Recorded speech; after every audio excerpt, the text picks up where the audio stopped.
Perhaps just for today, you will allow me to smoke immediately.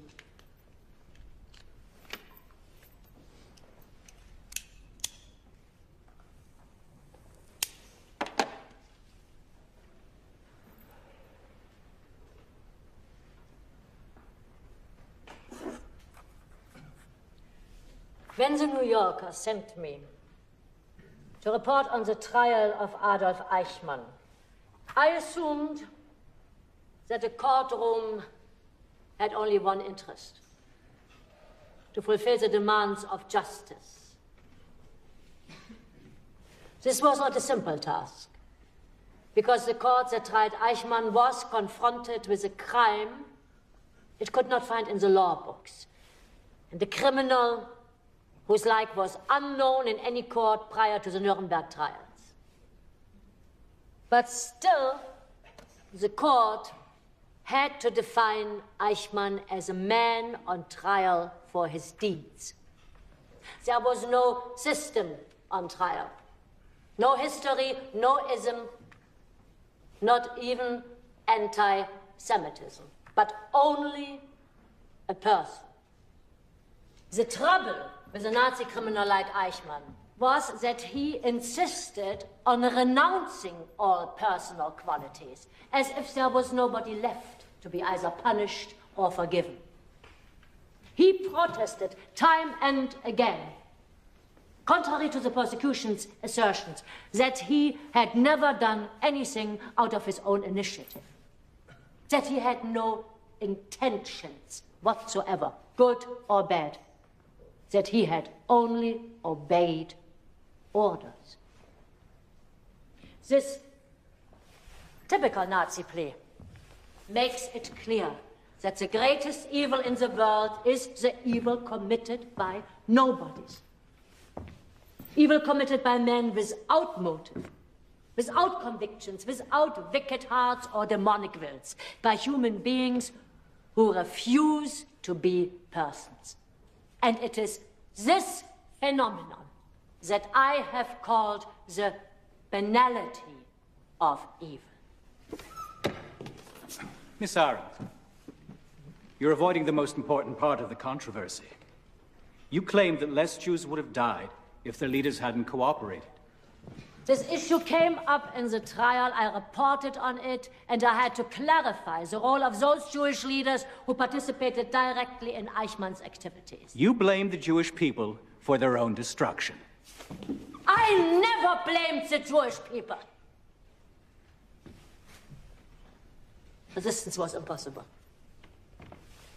But perhaps there is something in between resistance and cooperation. And only in that sense do I say that maybe some of the Jewish leaders might have behaved differently. It is profoundly important to ask these questions, because the role of the Jewish leaders gives the most striking insight into the totality of the moral collapse that the Nazis caused in respectable European society. And not only in Germany, but in almost all countries. Not only among the persecutors, but also among the victims. Yes? The persecution was aimed at the Jews. Why do you describe Eichmann's offenses as crimes against humanity? Because Jews are human. The very status the Nazis tried to deny them. A crime against them is, by definition, a crime against humanity. I am, of course, as you know, a Jew. And I've been attacked for being a self-hating Jew who defends Nazis and scorns her own people. This is not an argument. That is a character assassination. I wrote no defense of Eichmann, but I did try to reconcile the shocking mediocrity of the man with his staggering deeds. Trying to understand is not the same as forgiveness. I see it as my responsibility to understand. It is the responsibility of anyone who dares to put pen to paper on this subject. Since Socrates and Plato, we usually call thinking to be engaged in that silent dialogue between me and myself. In refusing to be a person, Eichmann utterly surrendered that single most defining human quality, that of being able to think. And consequently, he was no longer capable of making moral judgments. This inability to think created the possibility for many ordinary men to commit evil deeds on a gigantic scale, the like of which one had never seen before. It is true. I have considered these questions in a philosophical way.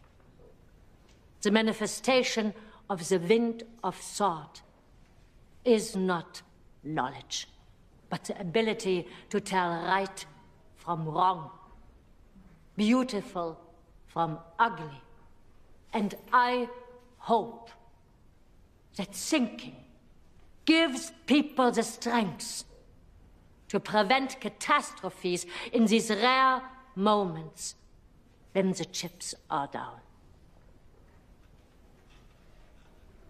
Thank you.